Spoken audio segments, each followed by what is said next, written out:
hoy o mañana, a más tardar, Argentina llegará a los 10.000 muertos por COVID. La posibilidad de ser uno de los países con pocos fallecidos se desvanece y aparece ahora como probable la de convertirnos en un país con muchos muertos. La afirmación de superar a los europeos está en discusión porque en Europa empezaron los fallecimientos nuevamente. El confinamiento empezó en Argentina el 20 de marzo. El 18 de abril, un mes después, comenzaron en los medios a hablar de que el gobierno se enamoró de la cuarentena. Apenas 28 días de paz le dieron a la sociedad. Ningún sistema sanitario del mundo estaba preparado para una pandemia, pero el nuestro venía de suspender aperturas de hospitales, de no arreglar los que estaban y de una fuerte disminución en el presupuesto de salud. Si no se hacía la cuarentena el 20 de marzo, el sistema colapsaba los primeros días de junio en AMBA. Eso surge de hacer la cuenta entre las camas disponibles al principio y las camas necesarias en junio. Si en AMBA, por ejemplo, si en la provincia de Buenos Aires nos hubiéramos quedado con las 900 camas de terapia intensiva, en los primeros días de junio ya hubiera colapsado. Estamos en septiembre y no colapsó. ¿Qué pasó en los países en donde colapsó? Se multiplicó por 6, por 7, por 8 la letalidad, la cantidad de muertos por contagiado. Es decir, no hay discusión sobre que había que empezar el 20 de marzo. También desde el Estado se trabajó en el plasma que disminuye la mortalidad. Argentina es uno de los países que más desarrolló ese activo para cuidar la salud. Es decir, se hicieron las cosas bien. El problema hoy es que el país está entre los de mayor movilidad en el momento del pico. La gente está en la calle. Acá solo bajó la movilidad un 40%. En Europa bajó entre el 55 y el 60. A más circulación, más contagios. En Argentina hay más circulación que en otros países. La afirmación de que Argentina tiene la cuarentena más larga del mundo es falaz, ya que el país la fue relajando poco a poco. Las restricciones que hay hoy en la Argentina son similares a las del resto de los países del mundo, son pocas. Se refieren al transporte público, a las clases, al deporte, a los shopping, más o menos lo mismo que el resto. En todo el mundo hay más movilidad de lo razonable para una pandemia, por aspectos psicológicos como la negación, la pérdida lenta del miedo y otras cuestiones que ya hemos hablado. Pero, ¿por qué hay más movilidad en la Argentina? ¿Por qué hay más circulación en Argentina? En una cuarentena, el tiempo de consumir medios se extiende, pero aún fuera de la cuarentena, y esto pasa en todo el mundo, las redes se han vuelto una especie de adicción. Y en Argentina, esos medios y esas redes han sido aliadas del virus. Trabajaron todo el tiempo para que salgas de tu casa. Empezaron con la cuarentena más larga del mundo, la infectadura, las libertades individuales. Yo hago lo que quiero. Qué lindo está para tomarse una cervecita. El gobierno sabe que necesita una cuarentena rígida ya, pero no lo hace porque piensa que la gente no la va a cumplir. Esa es la razón por la que no se está decidiendo una nueva cuarentena. El debilitamiento de los estados-nación y la prevalencia del poder económico comenzó con la caída del muro de Berlín y no para. En la región, luego de la caída de los gobiernos progresistas, se hizo más evidente. Si hoy te estás preguntando por qué el gobierno nos llama a una cuarentena de verdad, es porque cogobierna con un poder económico que maneja a los gobernados, que los manipula de 1000 maneras distintas, a veces sutilmente y a veces bestialmente. Estamos perdiendo la batalla contra el virus.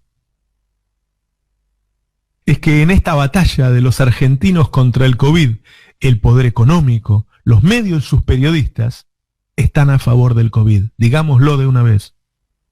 En esta batalla, ellos están a favor del COVID y es demasiado poder junto. En la última elección le ganamos a los medios. Ahora tenemos que ganarles a los medios más el COVID, porque son aliados. Nuestra arma es la única que se usa contra el COVID, el aislamiento. Pero como en las elecciones, nosotros no solo nos debemos aislar, nosotros debemos militar el aislamiento, debemos convencer, debemos persuadir. Hay una encuesta que Poliarquía la hizo pero no la quiso publicar, que dice que entre los kirchneristas el 75% se cuida y entre la gente de Cambiemos solamente el 30%. Es decir, somos nosotros los que estamos cuidando la vida. Vivimos en una época de grandes luchas que quizás sean las que le den sentido a nuestra vida. Esta es una más. Hagamos lo único que queda por hacer, que es lo que nosotros sabemos hacer. Militemos ahora el aislamiento, militemos, como siempre, por la vida. Bueno. Estaba escuchando recién lo que hablabas con Horacio, que hace rato que Horacio viene hablando de esto.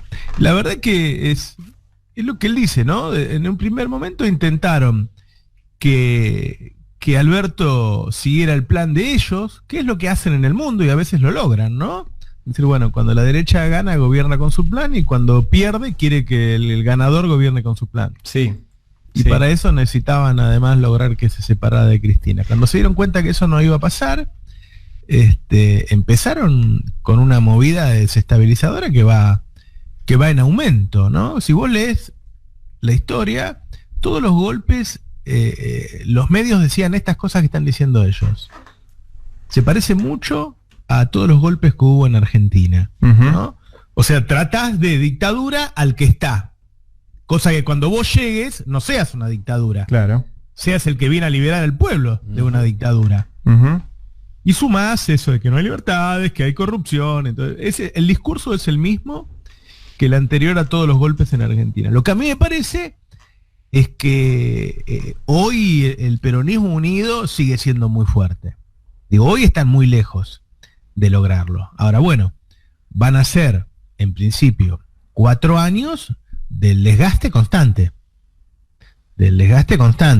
Y en un momento en que, la verdad, es muy difícil que Alberto logre, no sé, los estándares de felicidad del pueblo que hubo en los últimos años del kirchnerismo, ¿no? El que teníamos en 2010, con la fiesta del Bicentenario, es muy difícil, porque las consecuencias de la pandemia, yo diría que todavía no se ven en su totalidad. Como todavía el Estado está asistiendo a empresas y a buena parte de la población, todavía no se ve lo que va a ocurrir. O se va viendo de a poco, pero la verdad es que cuando vayan avanzando los meses vamos a tener todavía mucho desempleo y todo el resultado del COVID. Con lo cual va a haber un momento en que los medios van a seguir desgastando y la situación en general va a ser mala, y cuando la situación es mala, en general se le tiende a echar la culpa al gobierno, pero si además todos los medios te están diciendo que la culpa es del gobierno, bueno, hay que estar muy atentos a eso, porque, digo, esto sucede en una época de golpes. Golpes blandos, golpes duros como el de Bolivia, pero sucede en una época de golpes. No es algo que decís, pero ¿qué pasó? Nos sorprendió. La amenaza está. Sí, no, y además estamos siendo tristemente originales en el mundo.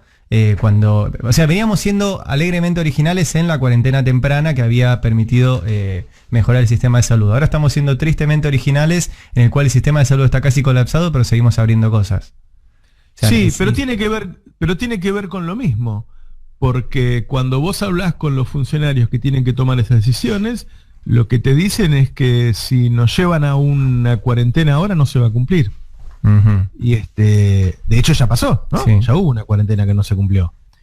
Y eso es porque yo creo que el debilitamiento de los Estados-nación empezó con la caída del muro de Berlín, y que se fue acentuando cada vez más, y que acá, después de una ronda de gobiernos progresistas, cuando fueron cayendo, es peor todavía. Entonces me parece que los gobiernos políticos cogobiernan con el poder económico, ¿no? Y un rato gana uno, otro rato gana otro, y ellos tienen un poder de manipulación tan grande, Sí. No, a mí me han dado esa misma respuesta que te dan a vos, que es, bueno, ¿y qué pasa si volvemos a fase 1, si anunciamos que volvemos a fase 1 y la gente no nos da bola?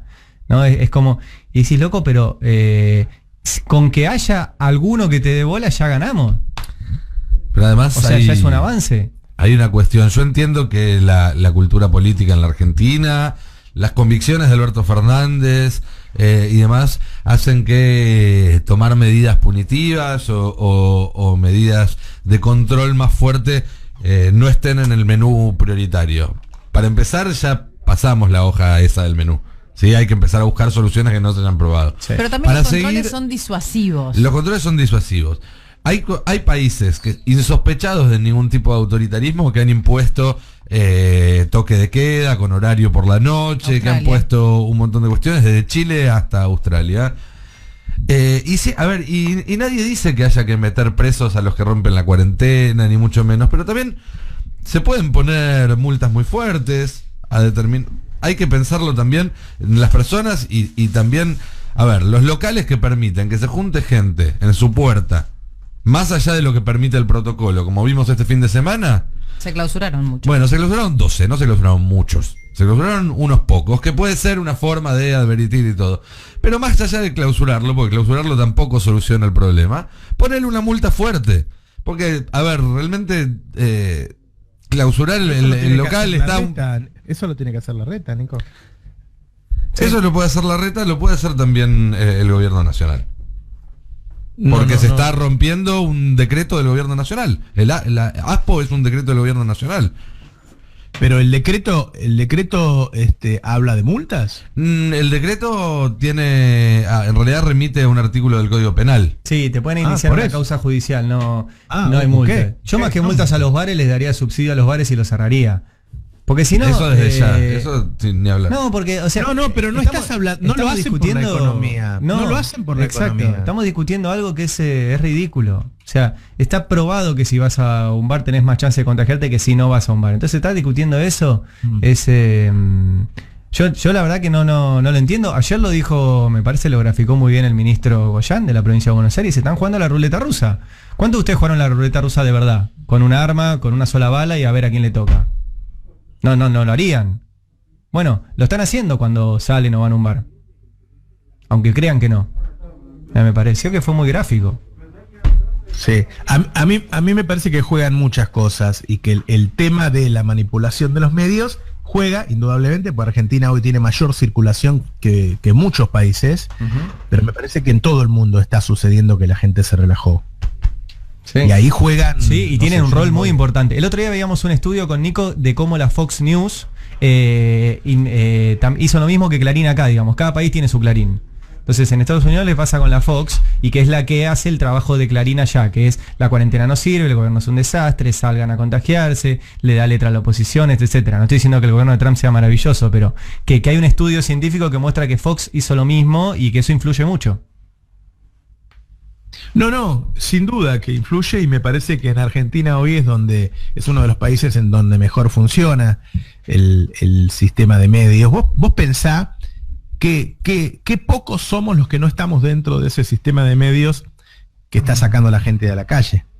Por lo tanto, qué grande es el sistema, ¿no? Porque sí, somos muy pocos los que decimos cosas distintas. Yo lo que digo que de todas maneras trabaja sobre características que tiene nuestra especie, el ser humano, que son constitutivas, y que de a poco te sacan, digo, ¿no? Somos gregarios, tenemos la capacidad de acostumbrarnos a cualquier situación, es decir, lo que nos da miedo el primer mes nos da menos miedo el segundo, y a los 6 meses, digo, si hubiera dinosaurios en la calle, el primer día nos metemos a todo adentro y a los 6 meses lo acariciamos lomo nosotros.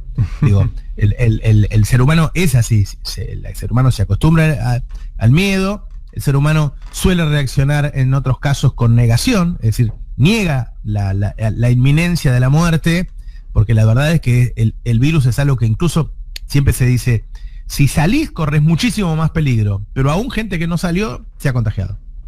¿Sí? Porque entra a tu casa algo que vos no limpiaste bien o qué sé yo. La posibilidad de fallecer hoy por COVID, las personas que tienen mayor peligro, es muy grande. Entonces, muchos entran en negación.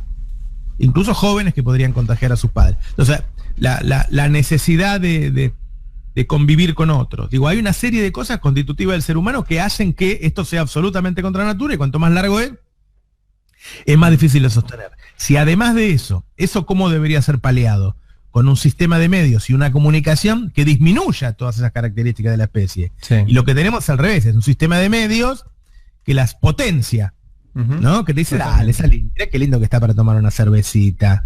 ¿Cómo te van a prohibir salir? ¿Qué es una infectadura esto? Bueno, entonces ahí, cuando vos estás dudando de qué hacer, ellos te empujan afuera. Y ahí parece que todo juega. Sí, no, y ahí, Roberto, me parece, para sumar dos cosas. Una, que cambiar el sistema de medios lleva tiempo. Yo creo que no está en la agenda del gobierno, pero aunque estuviera, lleva tiempo desmonopolizar el sistema de medios. Ahora, lo que tampoco está en la agenda del gobierno es cambiar la propia comunicación de gobierno. O sea, ayer emitieron un documental sobre la pandemia en la TV pública. No sé cuánto midió, pero la verdad, y listo, ya está, y pasó.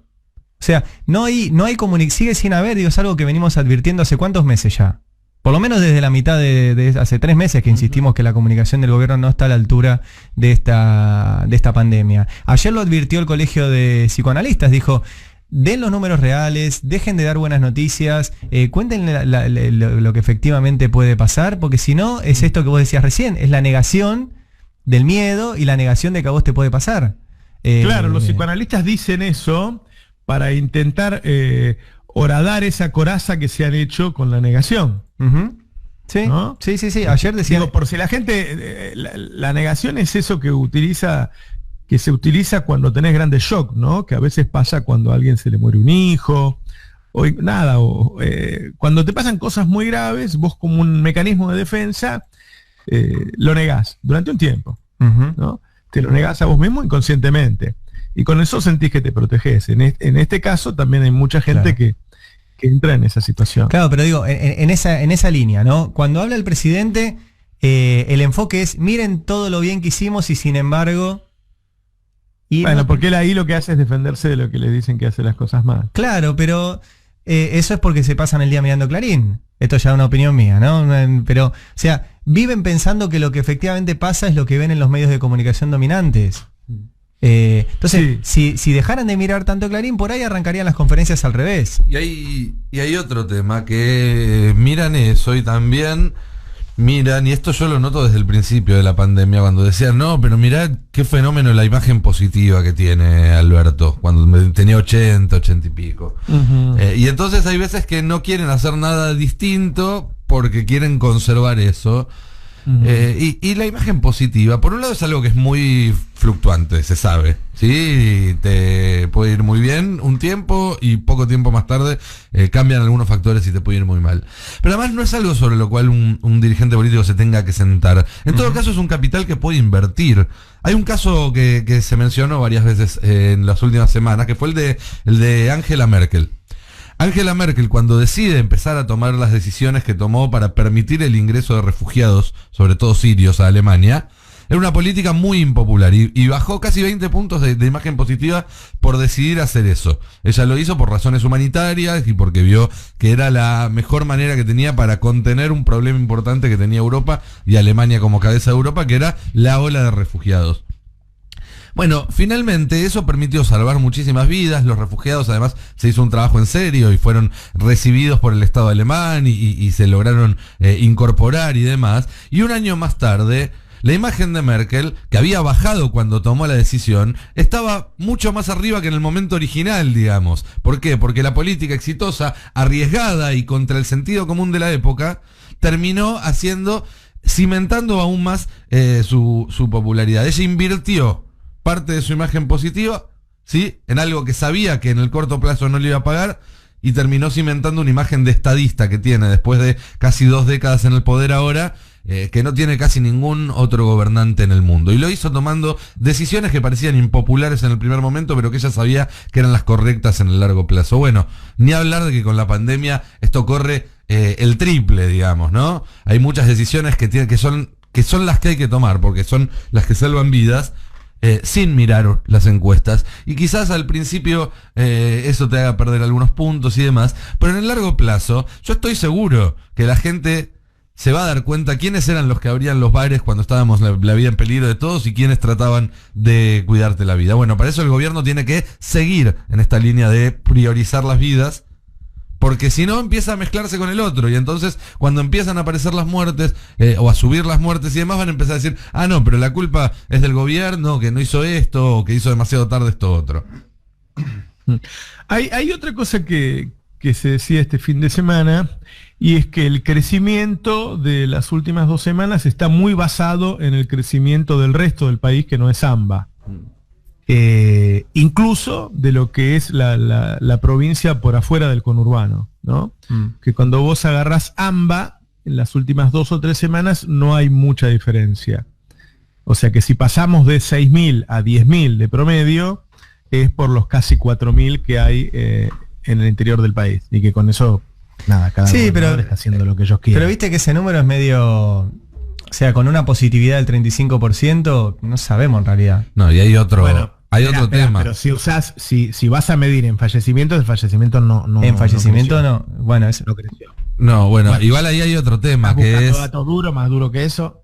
Al principio de la pandemia el 97%, 95% de los casos era de AMBA y el 3% era del interior, y eso fue subiendo. Sí. Hoy en día ya representan casi 4 de cada 10 casos los del interior, pero este número, alrededor del 40%, 36, 37, está desde hace más de 2 semanas, casi hace un mes, que el interior representa arriba de 1/3, para redondear, de los casos. Con lo cual, el aumento en las últimas semanas, si se fijan, es en el interior muy fuerte y muy pronunciado, además, porque hay, digamos, más para crecer cuando se parte de más abajo, pero también sigue siendo en Cava y en el Gran Buenos Aires. ¿Sí? Hay casos récords todas las semanas en Cava, hay casos récords en varios municipios del Gran Buenos Aires todas las semanas. Es un engaño pensar que ya está pasando lo de AMBA y se trasladó al interior. Lo hablábamos el otro día, ¿no? Corremos el riesgo de que el segundo pico, el pico del interior, que sucedió por ejemplo en Estados Unidos y demás, en vez de llegar después del primer pico, que es el pico del primer foco, se monte sobre el primer pico. Ese es un riesgo que corre la Argentina en este momento. La impresión que da es que el gobierno se conforma con que alcance las camas. Que piensa que, bueno, el Estado lo que tiene que dar es que alcancen las camas, y eso está sucediendo. Ahora, si vos llegás a una cantidad de fallecidos como dan las proyecciones, a mí me parece que de todas maneras perdiste, ¿no? Sí, las camas, y algo que hemos aprendido también nosotros, cuando no lo sabíamos, es que vos podés tener una cama muy bonita con un respirador 0 kilómetros, etcétera. Si no hay un trabajador de terapia intensiva que te enchufe, no hay nada. Sin duda. Es como si no estuviera, o sea, no te lo podés enchufar vos ni alguien que... De hecho, ya hoy, en ese, cuando te dicen, bueno, están ocupadas en un 68%, ahí hay un montón de médicos que están atendiendo que no son intensivistas, que son médicos clínicos. Sí. A cual el nivel de atención que vas a tener vos no es el mismo. Yo no entiendo, Roberto, digo, con este panorama que lo repetimos todos los días y lo vamos a seguir repitiendo, y lo saben en el gobierno, no es que no tengan los datos que tenemos nosotros, y hablan con la misma gente, y esto ya se hizo Vox Populi con las cartas de la semana pasada de los terapistas intensivos y de las facultades de medicina y de los psicólogos. Digo, todo esto ya está arriba de la mesa, que por ahí hace un mes no estaba. ¿Por qué no? Digamos, porque el único contraargumento que escuché por ahora del gobierno es porque la gente no nos va a hacer caso. No me parece un contraargumento válido. Porque si no te hace caso ahora y no te va a hacer caso cuando lo pidas, probá por lo menos. Y si algunos te hacen caso, ya mejoramos. Bueno, pero cuando yo le digo probá, me dicen, pues si ya probamos. ¿Pero cuándo volvimos a fase 1? En julio, el 1 de julio. ¿A fase 1? Eso fue lo que se anunció. Eso fue lo que se anunció. No, pero a todos adentro como el día 1, ¿no? No, nunca volvimos a la fase 1. Era 1,5 y no se cumplió. Era 1,5 y no se cumplió. Bueno, pero yo recuerdo cuando esto empezó, que yo no le tenía tanta fe. Cuando dijeron todos a su casa, todo el mundo se fue a su casa. Los primeros días, ¿se acuerdan? Que era un desierto la ciudad. Los primeros días, sí. Cuando todos los diarios decían igual, y hay provincias que lo están logrando, o sea, San Luis volvió a fase 1, Catamarca con menos de 100 casos y 100 muertos volvió a fase 1. Está bien, son provincias más pequeñas, pero... Mirá, igual hagamos una salvedad, perdón Roberto. Hoy en día sabemos mucho más de la enfermedad que en marzo. ¿Sí? Digamos, volver a fase 1 ahora no implica hacer lo mismo que se hizo el 20 de marzo, porque había cosas que en ese momento se prohibieron o se dejaron de hacer porque no sabíamos si tenían alto riesgo o no, y hoy sabemos que no tienen alto riesgo. ¿Sí? Hay determinadas industrias, hay determinadas actividades, desde salir a correr, si se hace con algunos cuidados mínimos, hasta la atención en comercios, si se hace con ciertos protocolos, comercios donde entra una sola persona, compra algo y se va. Eso hoy en día ya sabemos que causa pocos problemas. Y hay otras cosas que sabemos que sí son de alto riesgo, como por ejemplo que haya 100 personas tomando cerveza sin barbijo en una esquina. Entonces yo creo que más que volver a paralizar todo, que es muy difícil hoy en día, es una cuestión de ponerse quirúrgico y decir, bueno, a ver, la mayor cantidad de contagios se está generando acá, acá, acá y acá. Vamos, aunque sea, a tratar de regular a fondo eso, controlar a fondo esos 4 puntos, pues también tratar de controlar a todos todo el tiempo es imposible, y empezar a utilizar la experiencia que ya tenemos para ir hacia un sistema que sea aplicable, que sea efectivo y que permita la prioridad número 1 en este momento, que es empezar a revertir la curva de casos, porque sin eso no se puede pensar en nada más. Me contaban el otro día que el intendente de Orán en Salta, hablando con las autoridades, él dijo, bueno, pero yo no puedo ir a un confinamiento porque esto es la cuarentena más larga del mundo. Y le dijeron, pero si acá nunca hubo cuarentena. El tipo estaba repitiendo lo que decía en la tele. Sí. ¿Entendés? Sí. Y era un intendente, Sí. Un intendente, estaba repitiendo lo que ve en la tele nacional. No, tenemos un sistema de medios totalmente perverso. Es terrible. El tipo no tuvo. Lo mismo es decir que acá hace 6 meses que estamos en cuarentena, como lo siguen repitiendo. Vos no podés usar la misma palabra para todo. ¿No? Me puse un traje, me saqué la corbata, no tengo más un traje, me saqué el saco, no tengo más. Voy a estar en bola y en medio y van a seguir diciendo que tengo un traje. No tengo un traje. No. Bueno, la cuarentena es lo mismo. La circulación permitida de Argentina es muy parecida a la permitida en el mundo, salvo esas excepciones cuando entran en confinamiento o cosas por el estilo. Es muy parecido. O sea, lo que no hay en Argentina son clases, el transporte público libre, los grandes espectáculos. Son muy pocas las cosas que no hay. Pero está todo abierto, como está en casi todo el mundo. Lo que es impresionante es que, así como nosotros pudimos prever muchas cosas, pues le tocó antes a otros países, también hay otros países que tuvieron situaciones así, cerraron. Decíamos más temprano el ejemplo de Melbourne, una ciudad australiana parecida en tamaño a la ciudad de Buenos Aires, tenían 700 casos por día y fueron a una cuarentena estricta, o sea, bajaron la movilidad. Pasaron de 700 casos por día a 63 casos por día, o sea, la redujeron 10 veces la cantidad de casos. Y frente a eso dijeron no es suficiente y mantuvieron todavía para reducir todavía más, porque es la única forma.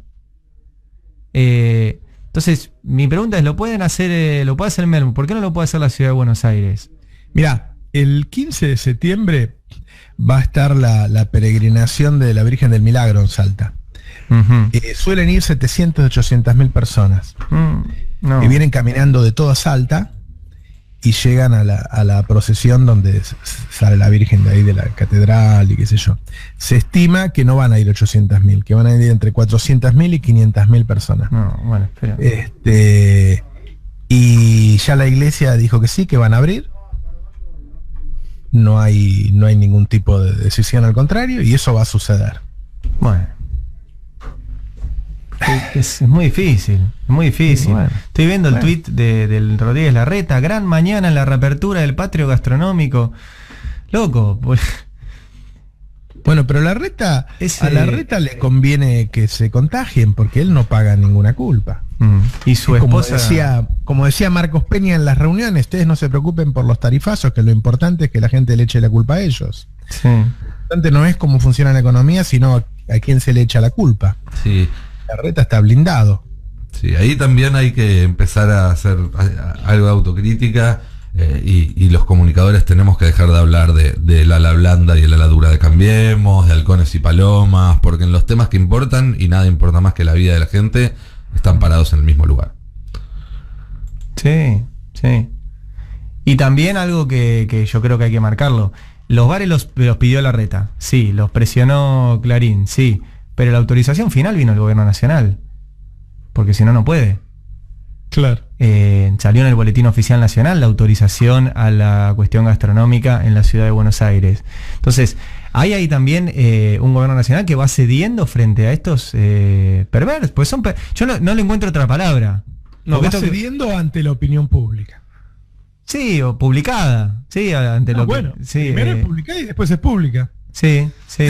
O sea, la lucha por el poder se da en esos términos. Sí, sí, bueno, pero... ¿Qué otra cosa le hacen al gobierno? No le hacen otra cosa al gobierno que ponerle al pueblo en contra. ¿Por qué se dio vuelta lo de Vicentín? Porque la gente salió a la calle en contra. Entonces, el cogobierno está ahí. En cómo manipulan a la opinión pública para ponerla en contra de las decisiones del gobierno. Y ahí es donde el gobierno a veces avanza igual, como el impuesto a la riqueza, el DNU de los servicios públicos, y a veces retrocede, como en Vicentín, o a veces, si querés, se queda quieto, como en el tema del COVID. Sí. Bueno, esperemos que reaccione.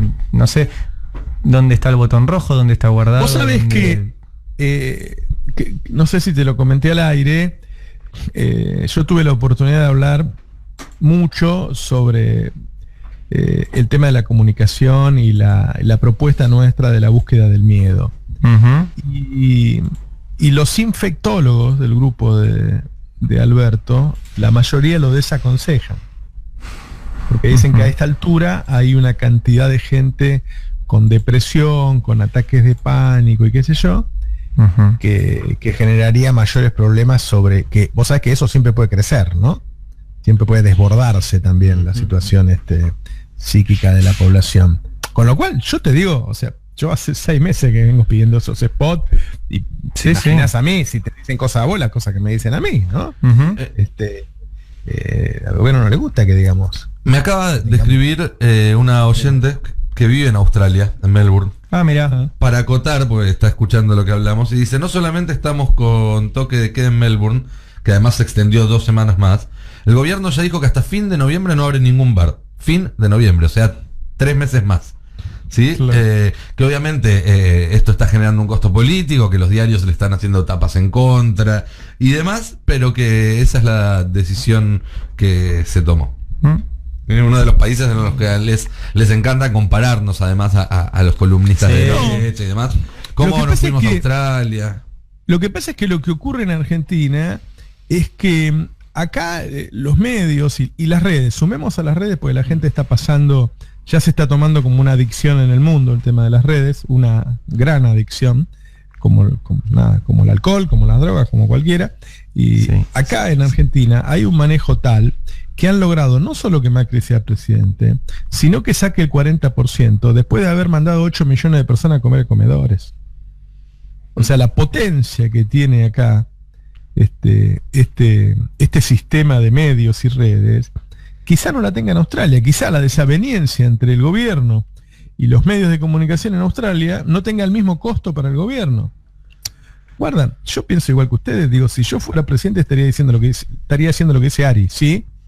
Intento ver por qué no se hace, y sé que las personas que están ahí, no solo Alberto, Cristina, Máximo, Kicillof, Sergio, todo ¿no?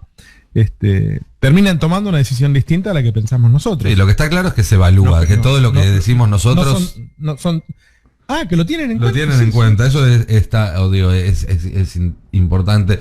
Estaría bueno que, esto que decís vos, ¿por qué se toman ciertas decisiones y no otras?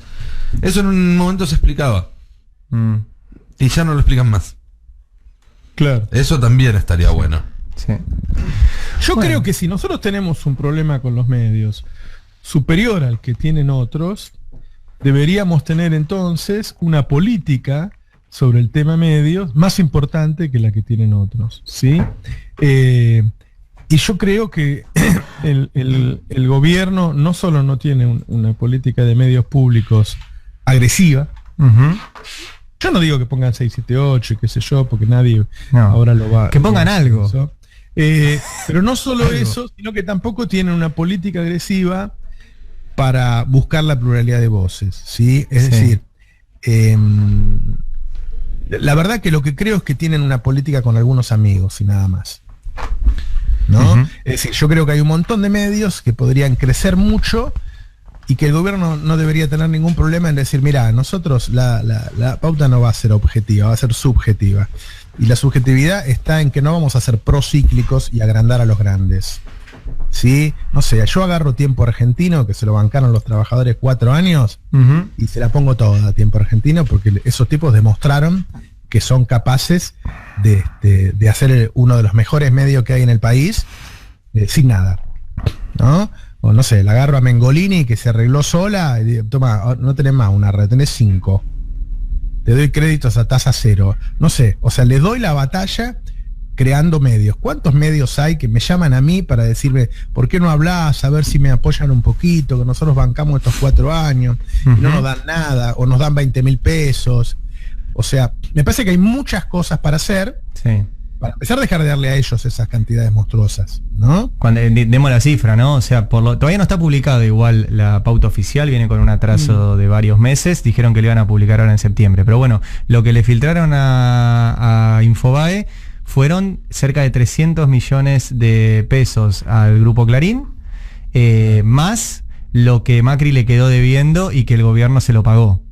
Más un pastón de millones, cerca de 100 eran, por los cuadernillos del Ministerio de Educación, más un montón de otros favores, como por ejemplo no revisar la guita que les regalaron por la frecuencia de los celulares, que son 147 millones de dólares. O sea, eso es una catarata de favores y de recursos, porque es cosas que podría, es plata que podría privilegios ir a otros lados. Al Grupo Clarín, la última que publicamos ayer, Roberto, la de Larreta, que le va a dar, hasta el estacionamiento le pagamos a Clarín. Uh-huh. Le vamos a dar el estacionamiento de Canal 13 por 2 segundos de publicidad del Cantando 2020. Eso es Larreta, ¿no? Eso es Larreta. De todos lados, o sea, es como el gran...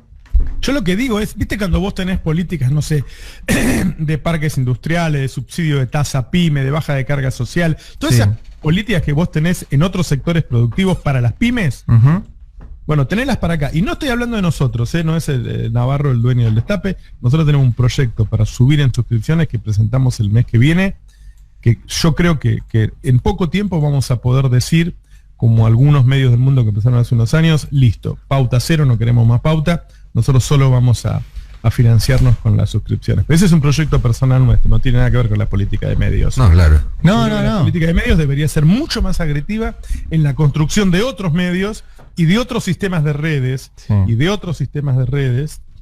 muchos más potentes. Si yo hubiera ido, no sé, a buscar a la gente esta resistiendo con aguantes y vení, flaco, vení acá. Uh-huh. Ahora nosotros te vamos a financiar, nosotros te vamos a dar créditos blandos, qué sé yo. ¿Y por qué? Que salga por ley, por ley. No, es un proyecto de cambio cultural, ¿no? O sea, la política esa, el secretario de medios le hicieron un reportaje que yo supongo que el secretario de medios responde a las ideas del presidente, no lo culpo a él, donde él dijo el 80% de la pauta se da por audiencia y el 20% es subjetiva. Uh-huh. Dar por audiencia es procíclico. Sí. Es seguir agrandando a los mismos. Y además profundizar las diferencias. Y además es subjetivo también, porque todos sabemos que Infobae son los padres. ¿Cómo se llama el que mide el rating? Ibope. Que Ibope son los padres, ¿no? Claro. Viste que Radio Meta siempre mide 40 puntos. Sí. Pase lo que pase. Ahí, no se mueve, está siempre en 40. Clavado en 40. Pero bueno, así estamos. Che, una cortita para terminar con una buena noticia. A ver. Parece que se descubrió la hipótesis que por ahora más cierra de por qué el coronavirus tiene los efectos que tiene. Se sabe que uno de los problemas del coronavirus era que no se explicaba por qué en algunos pacientes generaba problemas en los pulmones, en otros generaba un ACV, en otros problemas cardíacos y en otros problemas gástricos, etcétera, etcétera, etcétera. Uh-huh. Se sabía que probablemente tenía que ver con una respuesta del sistema inmune que no era la correcta. Eso también explica por qué los niños que todavía tienen el sistema inmune menos desarrollado son menos frecuentemente hacen casos graves. Pero la hipótesis que había, que era la famosa tormenta de citoquinas, no terminaba de cerrar. Bueno, introdujeron 40.000 genes de 17.000 muestras de pacientes distintos en la segunda computadora más poderosa del mundo, la computadora llamada Summit en Estados Unidos. Ajá. Alberto Summit. Estuvo 2 semanas haciendo combinaciones, ¿sí? Se habla de 2.500 millones de combinaciones genéticas que hizo esa computadora, algo que es una computadora avanzada pero normal tardaría años en hacer. Y parece que haber descubierto coincidencias al nivel de otra de las moléculas que se encargan de la defensa del cuerpo, ¿sí? De la inmunidad, que se llama bioquininas, ¿sí? Quiero leerlo bien porque es un nombre... bradiquininas. Bradiquininas. ¿Sí? Bradiquininas. Es un compuesto natural que hay en el cuerpo que genera inflamación en respuesta a determinadas infecciones, intrusiones, y una respuesta de bradiquininas demasiado grande sería lo que causa esto. Por ejemplo, lo que se ven como problemas de coagulación y de accidentes cerebrovasculares sería inflamación de las células de la sangre. Y así, bueno, con los pulmones, etcétera, etcétera, etcétera. Y eso nos puede ayudar a si esto se comprueba, ya existen más de 10 sustancias en el mercado que están investigadas, que son seguras y que se aplican, que sirve para controlar la respuesta de la bradiquinina, con lo cual se va a empezar en las próximas semanas con exámenes clínicos. Hay paliativo para eso. Y si está bien, se descubriría, no sería un paliativo, sería una cura.